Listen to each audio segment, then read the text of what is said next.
Assalamualaikum warahmatullahi wabarakatuh. Yang terhormat Ibu Dosen Nur Alawiyah MPD selaku dosen ilmu pendidikan Islam, dan tak lupa teman-teman seperjuangan yang ada di pendidikan kimia 5B yang berbahagia.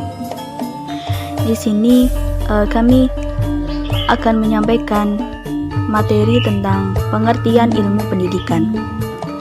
Di sini pematerinya ada dua, yaitu saya sendiri, Siti Khairunisa, NIM 19080760025. Yang kedua itu Mbak Hani Nurul Inayah, NIM 19080760026. Pokok pembahasan pada materi hari ini yaitu ada 3 poin. Pada poin pertama menjelaskan tentang pengertian pendidikan Islam. Yang kedua, kaitan pendidikan Islam dengan fenomena dunia pendidikan terkini.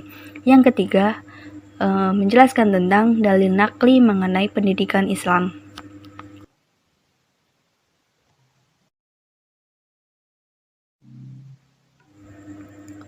Poin pertama yaitu pengertian.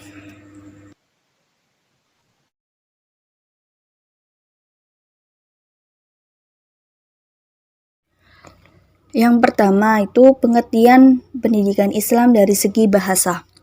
Ilmu pendidikan Islam sudah ada di dalam buku yang telah memperkenalkan paling kurang 3 kata yang berhubungan dengan pendidikan Islam, yakni al-tarbiyah, al-ta'lim, dan al-ta'dib. Jika ditelusuri ayat-ayat Al-Quran dan matan As-Sunnah secara mendalam dan komprehensif, sesungguhnya selain 3 kata tersebut masih terdapat kata-kata lain yang berhubungan dengan pendidikan. Bisa kita semak ya teman-teman, yang ada di layar itu ada 13 macam yang masih terdapat kata-kata lain yang berhubungan dengan pendidikan. Di antaranya sebagai berikut penjelasannya. Nomor 1, al-tarbiyah. Kata tarbiyah berasal dari kata robba yarubbu robban yang berarti mengasuh, memimpin, dan mengasuh. Kemudian yang kedua itu ada al-ta'lim yang jamaknya ta'alim. Menurut Hans Wehr dapat berarti pemberitahuan tentang sesuatu, nasihat, perintah, pengarahan, pengajaran, pelatihan, pembelajaran, pendidikan, dan pekerjaan sebagai magang atau belajar sesuatu keahlian.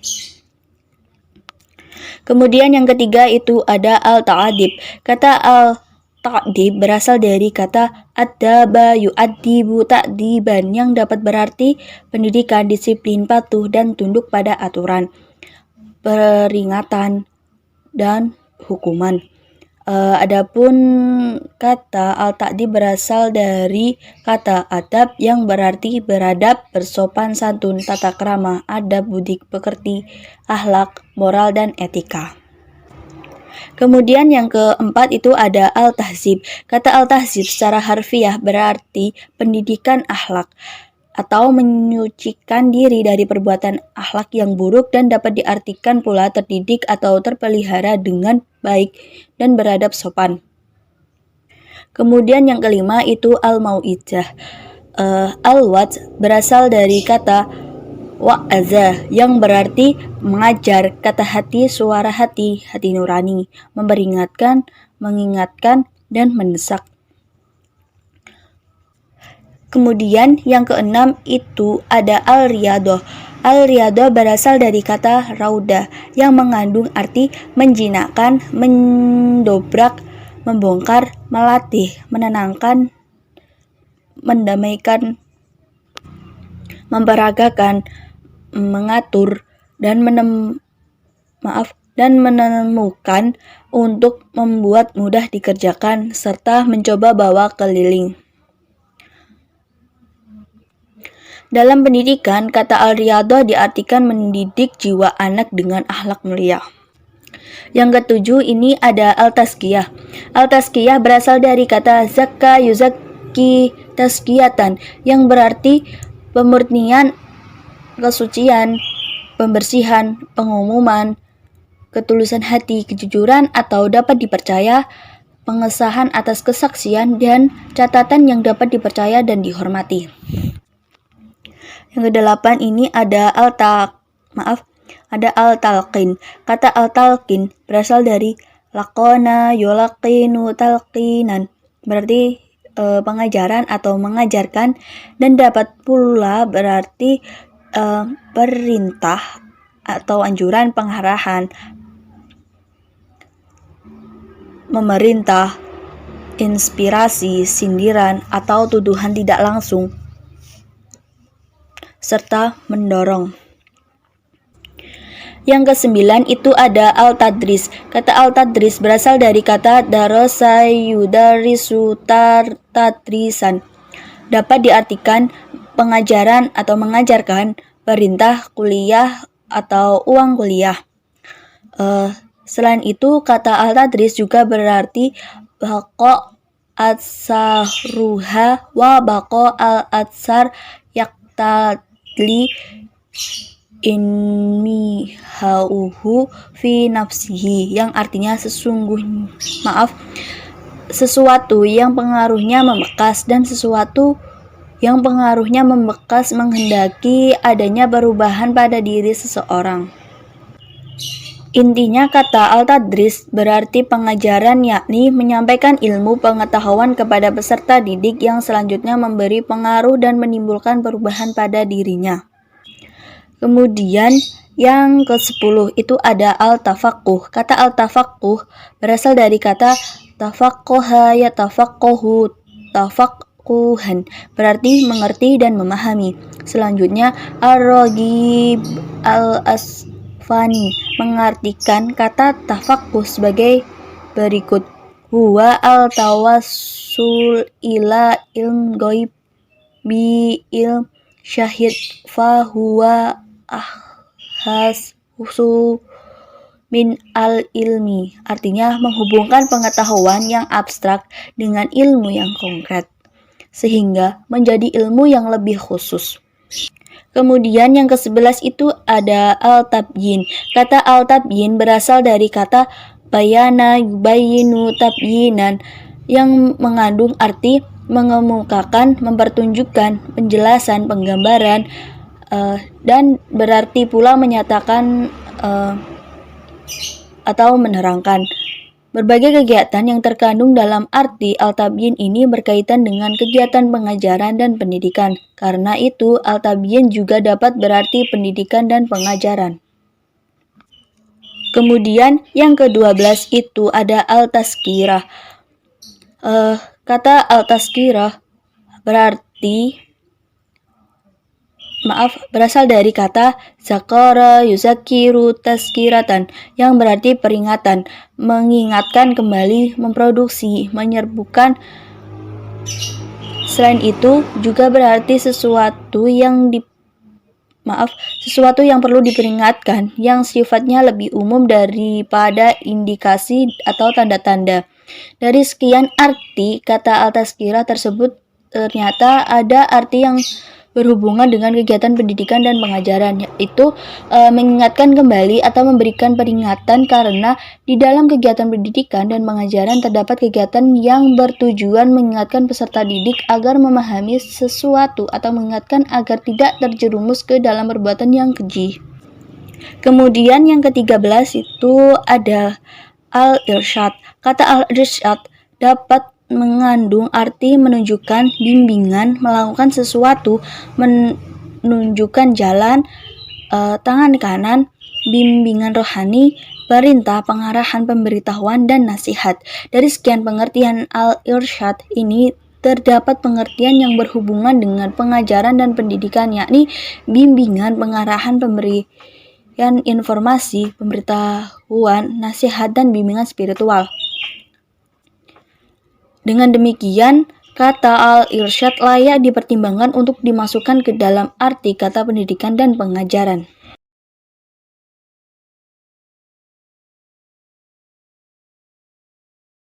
Yang kedua itu ada pengertian pendidikan Islam dari segi istilah, di mana yang di samping ini yang warnanya kuning udah disebutkan 6 tokoh yang telah melakukan analisis untuk menemukan latar belakang yang mendasari rumusan istilah pendidikan tersebut. Dapat disimpulkan dari 6 tokoh tersebut, yaitu pendidikan Islam adalah pendidikan yang seluruh komponen atau mendasarkan pada ajaran Islam.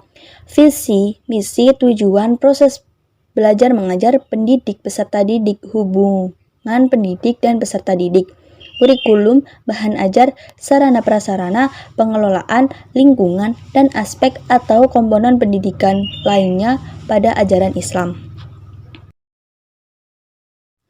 Kemudian yang ketiga dari pengertian pendidikan Islam yang menurut para ahli. Ada beberapa pengertian pendidikan Islam menurut para ahli, diantaranya sebagai berikut. Di samping itu sudah disebutkan ada 6 para ahli, yaitu 1. Menurut Dr. Randes Ahmad D. Marimba, bahwa pendidikan Islam adalah bimbingan jasmani rohani berdasarkan hukum-hukum agama Islam menuju kepada terbentuknya kepribadian utama menurut ukuran-ukuran Islam. Yang kedua itu menurut Abdurrahman Nahlawi, pendidikan Islam merupakan salah satu pengetahuan pribadi dan masyarakat yang karenanya dapatlah memeluk Islam secara logis dan sesuai secara keseluruhan baik dalam kehidupan individu maupun kolektif. Yang ketiga itu ada Dr. Andes Berlian Somad, bahwa pendidikan Islam sesuatu pendidikan memiliki tujuan untuk membangun individu menjadi makhluk yang bermotif diri berderajat tinggi menurut ukuran Allah, dan isi pendidiknya untuk mewujudkan tujuan itu adakah ajaran Allah. Kemudian yang keempat itu ada menurut Musafa Al-Gulayani, bahwa pendidikan Islam merupakan sebuah menanamkan akhlak yang mulia di dalam jiwa anak dalam masa pertumbuhan dan menyiraminya dengan air petunjuk dan nasihat, sehingga akhlak itu menjadi salah satu kemampuan jiwanya, kemudian buahnya berwujud keutamaan, kebaikan, dan cinta bekerja untuk kemanfaatan tanah air. Yang kelima itu ada menurut Syah Muhammad An-Naquib Al-Attas, bahwa pendidikan Islam merupakan salah satu usaha yang dilakukan pendidik terhadap anak didik untuk pengenalan dan pengakuan tempat-tempat yang benar dari segala sesuatu di dalam tatanan penciptaan sehingga membimbing ke arah pengenalan dan pengakuan ke tempat Tuhan yang tepat di dalam tatanan wujud dan kepribadian. Kemudian yang keenam ini menurut Profesor Dr. Hasan Lunggulung, bahwa pendidikan Islam ini adalah pendidikan yang memiliki beberapa macam fungsi, yaitu diantaranya sebagai berikut. Poin pertama, menyiapkan generasi muda untuk memegang peranan-peranan tertentu dalam masyarakat pada masa yang akan datang. Peranan ini berkaitan erat dengan kelanjutan hidup masyarakat sendiri. Kemudian selanjutnya, memindahkan ilmu pengetahuan yang bersangkut dengan peranan-peranan tersebut dari generasi tua kepada generasi muda. Yang selanjutnya itu terakhir, memindahkan nilai-nilai yang bertujuan memelihara keutuhan dan kesatuan yang menjadi syarat absolut bagi kelanjutan hidup suatu masyarakat dan peradaban. Kemudian selanjutnya akan disampaikan oleh Mbak Hani. Kemudian yang kedua adalah kaitan pendidikan Islam dengan fenomena dunia pendidikan terkini.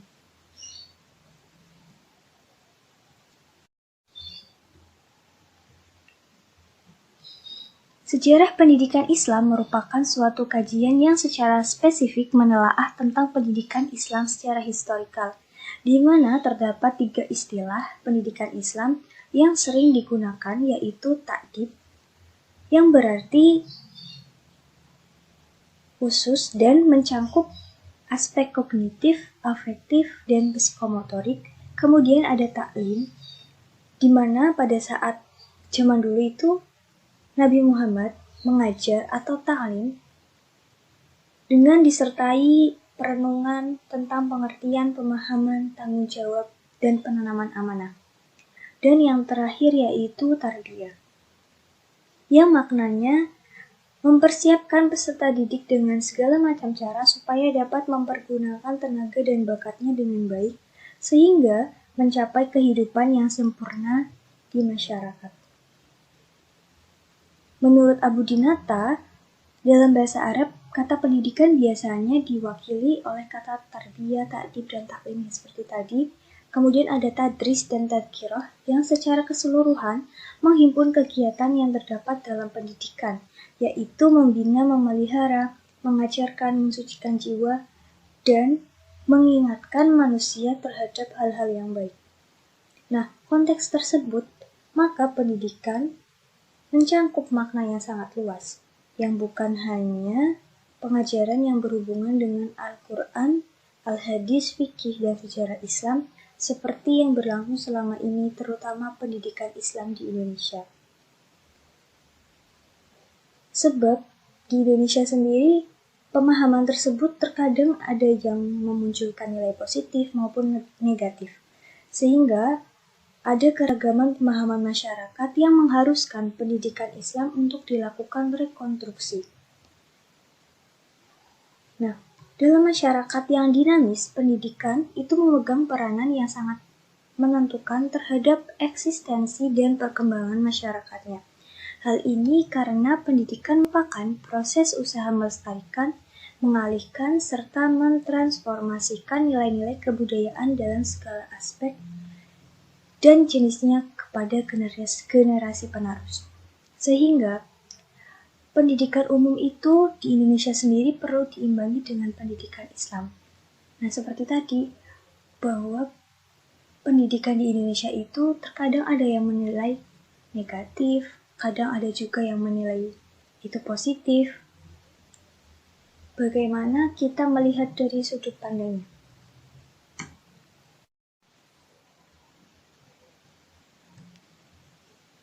Kemudian, peran pendidikan Islam sendiri itu keberadaannya merupakan salah satu bentuk manifestasi dan dari ciri-ciri hidup Islam yang biasa melestarikan, mengalihkan, menanamkan, atau internalisasi dan mentransformasikan nilai-nilai Islam kepada generasi penerusnya sehingga nilai-nilai kultural religius yang dicita-citakan dapat tetap berfungsi dan berkembang dalam masyarakat dari waktu ke waktu.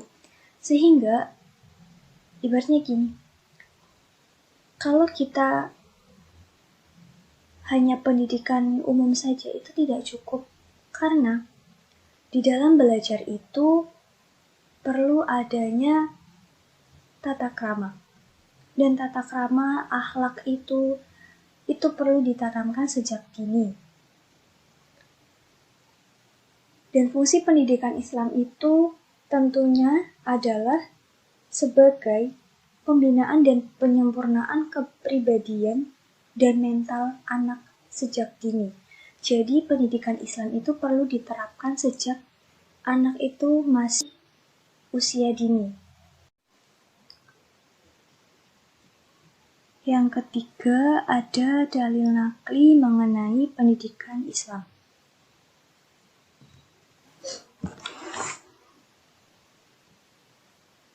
Seperti yang kita tahu bahwa pendidikan Islam itu identik dengan kata tarbiyah, taklim, dan ta'dib. Yang pertama adalah tarbiyah. Tarbiyah itu berarti mengasuh, mengambil, memberi makan, menumbuhkan, mengembangkan, memelihara, membesarkan, dan menjinakkan.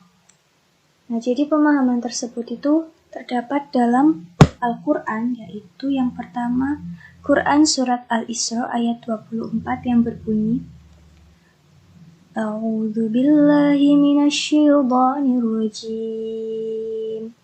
Bismillahirrahmanirrahim. Kama rabbayani shaghira. Yang artinya sebagaimana mendidikku sewaktu kecil. Ayat tersebut menunjukkan kepada kita bahwa pengasuhan dan pendidikan orang tua kepada anak-anaknya tidak hanya mendidik pada jasmaninya tetapi juga pada rohaninya. Artinya, orang tua di sini berperan mengajarkan pendidikan Islam semenjak dini. Jadi, pendidikan umum dan pendidikan Islam itu harus seimbang. Orang tua mendidik anak supaya dia tidak hanya berilmu, tetapi dia juga menjadi anak yang soleh, solehah, menjadi anak yang beriman kepada Allah. Kemudian yang kita tahu bahwa ibu adalah madrasah pertama bagi anak-anaknya. Artinya di sini orang tua terutama ibu mengajarkan pendidikan Islam semenjak dini supaya anak tersebut tertanam akhlakul karimah dan bisa menjadi anak yang baik di dalam lingkungan masyarakat. Kemudian yang kedua adalah Quran Surat Asy-Syu'ara ayat 18 yang berbunyi Bismillahirrahmanirrahim. Qala alam nurabbika fina walidan wa labithta fina min umrika sinin.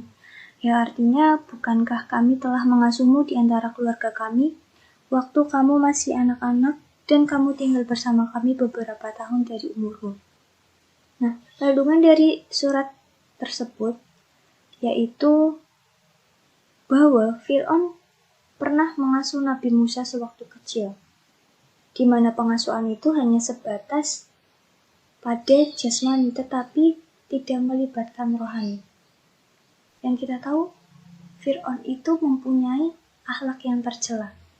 Seperti itu. Jadi, kandungannya di sini itu hanya merawat, tidak mengajarkan pendidikan kepada Nabi Musa.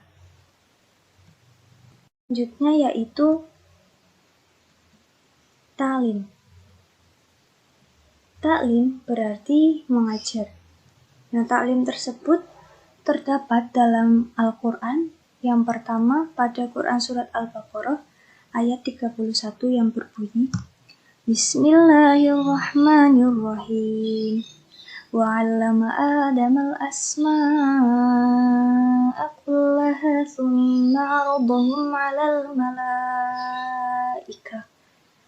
'alal malaikati faqala anbi'uni bi asma'i haula'i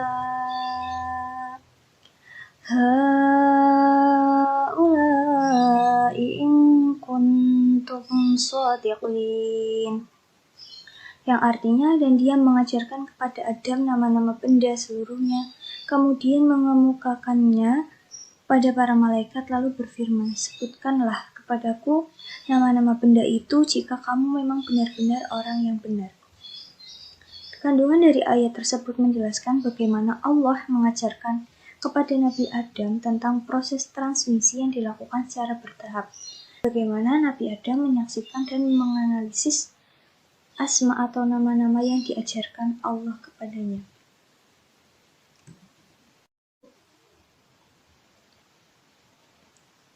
Kemudian, yang kedua ta'lim terdapat dalam surat Ar-Rahman ayat 2 yang berbunyi Bismillahirrahmanirrahim. 'Allamal Qur'an, yang artinya yang telah mengajarkan Al-Quran.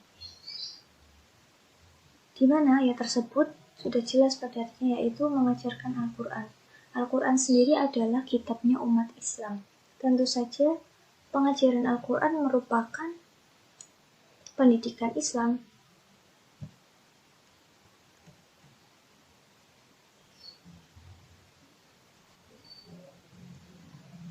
Yang ketiga adalah ta'dib.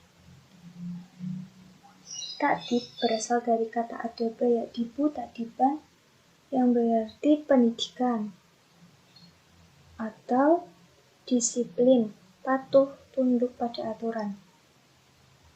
Di mana penggunaan kata ta'dib itu ditemukan pada hadis Rasulullah yang artinya, didiklah putra-putrimu sekalian dengan 3 perkara, yaitu mencintai Nabi mereka, mencintai keluarganya, membaca Al-Quran, karena orang yang menghafal Al-Quran akan berada di bawah naungan Allah pada hari yang tidak ada perlindungan kecuali perlindungannya bersama para nabi dan para sahabatnya. Hadis riwayat Dailami dari Ali.